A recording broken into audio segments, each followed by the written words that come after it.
C'est un gilet de sauvetage retrouvé sur l'une des victimes du naufrage qui accueille le visiteur. Un objet emblématique de cette exposition qui s'attache à raconter les histoires et les destins des passagers du célèbre navire. On rappelle le drame de cette nuit-là et on le rappelle par un objet qui a été celui qui a sauvé des centaines de personnes cette nuit-là. On peut difficilement trouver un objet plus fort que celui-là. L'histoire du Titanic, on la connaît. La collision avec l'iceberg maudit dans la nuit du 14 au 15 avril 1912, le naufrage dans l'océan glacial au large des côtes canadiennes de Terre-Neuve, le manque de canaux de sauvetage, etc. Mais qui était sur ce bateau? Qui avait embarqué pour cette traversée inaugurale? Comment passait-on le temps sur le navire? C'est ce que l'on apprend en découvrant quelques 200 documents d'archives et objets qui ont appartenu à des passagers.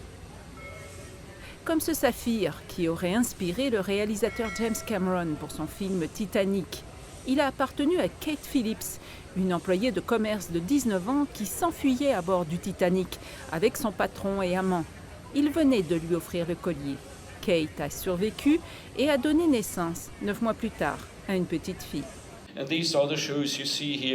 Ou ces bottines et cette couverture qui ont appartenu à la petite Louise King, 4 ans, une autre survivante. Ces objets-là nous racontent un peu toute la vie à bord, mais sont des souvenirs également des gens qui sont malheureusement décédés pour plusieurs. Beaucoup des passagers de la 3e classe étaient partis dans l'espoir de refaire leur vie en Amérique.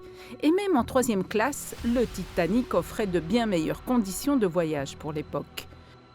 Le visiteur découvre d'ailleurs tout le luxe de ce navire, avec les reproductions de cabines des 1re, 2e et 3e classes, les salons, le grand escalier, la vaissellerie, la porcelaine. C'était véritablement le bijou, je dirais, des navires océaniques de l'époque, c'est-à-dire que c'était le navire qui présentait le plus haut niveau de luxe qu'on n'avait jamais intégré sur un navire de ce type-là. Le musée de la civilisation a travaillé avec l'entreprise espagnole Musealia pour repenser cette exposition déjà présentée dans plusieurs villes dans le monde.